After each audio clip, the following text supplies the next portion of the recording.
What a stellar quarter it turned out to be for L&T as it delivered a record order book, profits that came in above what the street was penciling in, healthy margins at 12%, and a stellar order intake for the quarter gone by, which was also absolutely at a record.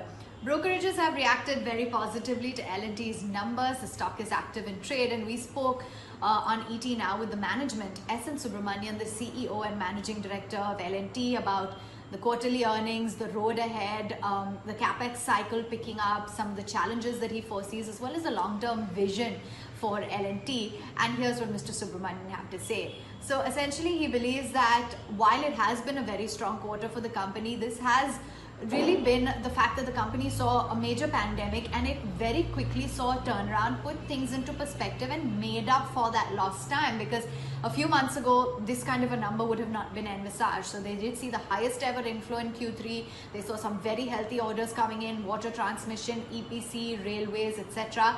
And they have reported earnings which was much higher than what they expected. Of course, Mr. Subramaniam attributed this to a very strong team and a lot of teamwork that has been done seamlessly despite this work from home. So he said after being closed for 5 months, we certainly made up for lost time. So they have a very healthy order backlog as well, L&T about 3.1 lakh crores, and that will help the company to sustain its order momentum quite comfortably over the next few years. According to him, it's been the ITTS, the services business, that has performed very well, and as of now, they will not be looking at any major capex when it comes to EPC, manufacturing, as well as the defense sectors. Some of the loss-making subsidiaries of the company, the long-term plan is that they are likely to sell that off, and that is currently in process and underway. IDPL's 49% stake has been sold to the Canadian Pension Fund, and he said we will gradually sell off more stake. That is in works. The L&T Hyderabad Metro will be moved out of the company, and it will take a few years to remove these loss-making subsidiaries, but that is going to be the game plan for the long haul.